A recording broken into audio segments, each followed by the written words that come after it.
Welcome students, आज के हमारे इस लेक्चर में हम हमारी एक्सरसाइज 3.6 के क्वेश्चन नंबर 1 का 6 पार्ट सॉल्व करेंगे। दोस्तों, इस पार्ट में हमारे पास कुछ इक्वेशंस गिवन है। हमें हमारे इन गिवन इक्वेशंस को सबसे पहले लीनियर स्टैंडर्ड इक्वेशन में रिड्यूस करना है और उसके बाद उसे सॉल्व भी करना है। दोस्तों, लीनियर इक्वेशंस ये कैसे दिखाई देती हैं? जो कि है ax plus by plus c is equal to 0। यही तो होती है एक लीनियर इक्वेशन की स्टैंडर्ड फॉर्म। अब ये देखिए कि जो आपके पास गिवन इक्वेशन है, क्या ये लीनियर इक्वेशन जैसे दिखाई दे रही है? अगर कंपैरिजन किया जाए तो हाँ, कुछ तो देखिए ऐसा लग रहा है। जैसे कि लेफ्ट हैंड साइड में अगर मैं देखूं तो यहां पर देखिए दो ऐसी टर्म्स हैं जहां वेरिएबल्स हैं x और y। हमारी जो स्टैंडर्ड इक्वेशन है वहां पर भी ये चीज है ax प्लस by। देखिए कुछ तो मैच हो रहा है। बट अगर आप राइट हैंड साइड में देखेंगे अपनी गिवन इक्वेशन की, वहां x और y का मल्टीपल प्रेजेंट है और ये मल्टीपल दोस्तों स्टैंडर्ड इक्वेशन में नहीं है। यानी कि मुझे इसे रिमूव करना होगा, ये मुझे नहीं चाहिए। कैसे रिमूव करें? अगर मैं फर्स्ट इक्वेशन में ये जो राइट हैंड साइड है इसको एक्स वाई से डिवाइड कर दूं तो हाँ, रिमूव हो जाएगा एक्स वाई। ऊपर भी एक्स वाई, नीचे भी एक्स वाई कैंसिल। बट मैं अपनी मर्जी से थोड़ी ना किसी एक साइड को एक्स वाई से डिवाइड कर सकता हूं। हाँ, अगर मैं करना चाहता हूं तो मुझे दोनों साइड एक्स वाई से डिवाइड करना होगा, तो मेरे एक्सप्रेशन पर कोई फर्क नहीं पड़ेगा। तो फिर ऐसे ही करते हैं, दोनों साइड को एक्स वाई से एक बार डिवाइड करके देखते हैं। तो इक्वेशन बन जाएगी 6x plus 3y divide by x y is equal to 6xy divide by x y. अब राइट हैंड साइड में ऊपर भी एक्स वाई नीचे भी एक्स वाई, ये cancel out and answer is 6। सही है दोस्तों, ये जो x और y का मल्टीपल था इसे तो हमने हटा दिया। बट दोस्तों, इसको हटाने के चक्कर में देखिए हमारी जो ये लेफ्ट हैंड साइड है वो चेंज हो गई, यहां पर फ्रैक्शन आ गया। अब ये जो फ्रैक्शन है इसे मैं सेपरेट करके भी तो लिख सकता हूं ना।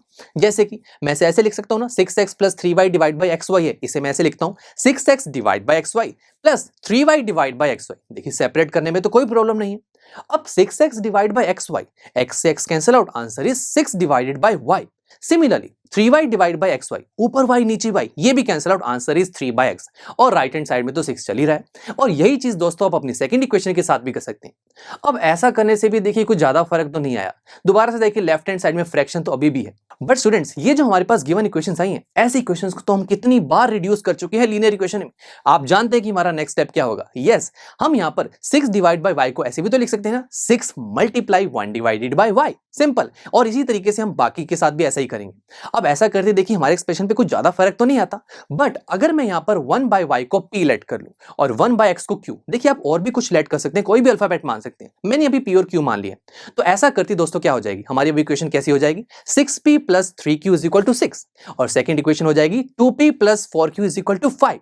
सही है दोस्तों, ये क्या गिवन इक्वेशन जो बनी है, क्या ये स्टैंडर्ड फॉर्म जैसी है? चेक कर लेते हैं दोबारा से, दोबारा कंपैरिजन करेंगे। स्टैंडर्ड फॉर्म में दोस्तों सबसे पहले दो टर्म्स जो होती हैं उनके साथ वेरिएबल होता है, फिर एक कांस्टेंट है एंड राइट हैंड साइड में 0 है। अब यही चीज हमें हमारी गिवन इक्वेशन में चेक करनी है। गिवन इक्वेशन में फर्स्ट टू टर्म्स हैं जिसके साथ वेरिएबल है p एंड q।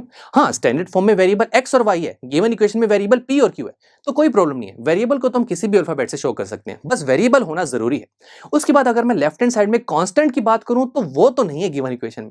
चलो नहीं है तो कोई बात नहीं, ये ना भी हो तो भी चलेगा। बट राइट हैंड साइड में 0 होना बहुत जरूरी है। बट यहाँ 0 नहीं है, यहाँ तो 6 और 5 है राइट हैंड साइड में। तो ऐसा करते हैं, इसको भी ले जाते हैं लेफ्ट हैंड साइड पर। ऐसा करती अब हमारी जो पूरी गिवन इक्वेशन है ये स्टैंडर्ड फॉर्म में आ चुकी है। पहली दो टर्म्स के साथ वेरिएबल, देन कांस्टेंट भी देखिए ऑटोमेटिकली आ गया 6 और 5 and then right hand side में 0। परफेक्ट। यानी कि अब हमारी जो गिवन इक्वेशन थी उसे हमने हमारे लीनियर इक्वेशन में रिड्यूस तो कर लिया है, अब हमें इसे सॉल्व भी करना है। अब ऐसी गिवन पेयर ऑफ इक्वेशंस को सॉल्व करने के लिए तो हमारे पास बहुत सारे मेथड हैं, ग्राफिकल मेथड, अलजेब्रिक मेथड। अब ग्राफिकल तो रहने देते हैं, ये तो बहुत टाइम कंज्यूमिंग है, ग्राफ ड्रॉ करना पड़ेगा, तो इसे छोड़ देते हैं। अलजेब्रिक मेथड की बात करते हैं। अलजेब्रिक मेथड भी दोस्तों 3 टाइप्स के होते हैं, substitution, elimination, cross multiplication. But हम तो उस मेथड को सिलेक्ट करेंगे जो इन पेयर ऑफ इक्वेशन को जल्दी से सॉल्व कर दे, ताकि हमारा टाइम सेव हो एग्जाम्स में। तो ऐसा करते हैं, सबसे पहले सब्स्टिट्यूशन मेथड को देखते हैं। इस मेथड में हम हमारी कोई भी इक्वेशन से किसी एक वेरिएबल की वैल्यू को निकालते हैं और उसे दूसरी इक्वेशन में सब्स्टिट्यूट कर देते हैं। अब लेट से मैं इन दो इक्वेशन में से फर्स्ट इक्वेशन में से p की वैल्यू निकाल लेता हूं और फिर उसे दूसरी इक्वेशन में सब्स्टिट्यूट करना होगा, देन उसे सॉल्व करूंगा। ये थोड़ा टाइम कंज्यूमिंग प्रोसेस है, इसे रहने देते हैं। एलिमिनेशन मेथड, इस मेथड में हम हमारे गिवन पेयर ऑफ इक्वेशन से किसी एक वेरिएबल को एलिमिनेट कर देते हैं या फिर कहीं कैंसिल आउट करते हैं और जिस वेरिएबल को हम एलिमिनेट करना चाहते हैं उसे हम दोनों इक्वेशन में सेम बनाते हैं। तो लेट से मैं हमारी इस गिवन पेयर ऑफ इक्वेशन में से p को एलिमिनेट करना चाहता हूं, तो देखते हैं कि जो p वेरिएबल वाली टर्म है क्या वो दोनों इक्वेशन में सेम है या नहीं। फर्स्ट इक्वेशन में p वेरिएबल वाली टर्म है 6p, सेकंड में है 2p। तो देखिए सेम नहीं है तो मुझे सेम करना होगा और इसे सेम बनाना बहुत ही आसान है। कैसे देखिए, 6p को 2p बनाना तो थोड़ा मुश्किल है, बट 2p को 6p बनाना बहुत ही आसान है। अगर मैं अपनी सेकंड इक्वेशन को 3 से मल्टीप्लाई कर दूं, तो जब 2p 3 से मल्टीप्लाई होगा तो 6p बन जाएगा। देखिए छोटा सा स्टेप है, उसके बाद एलिमिनेशन मेथड लगा देंगे। तो आइए ऐसा करते हैं, इसी मेथड को सिलेक्ट करते हैं। तो चलिए इन दोनों गिवन पेयर ऑफ इक्वेशंस को मैं साइड में लिख लेता हूं, इनको अलग से सॉल्व करेंगे। तो मैंने यहां पर सेकंड इक्वेशन को 3 से मल्टीप्लाई किया, तो फर्स्ट इक्वेशन तो बिल्कुल एज इट इज ही आएगी। सेकंड इक्वेशन बन जाएगी अब 6p + 12q - 15 = 0। तो यहां पर हमारी जो p वेरिएबल वाली टर्म है वो बिल्कुल सेम हो चुकी है। अब बस एलिमिनेट करना है। कैसे करेंगे आप एलिमिनेट?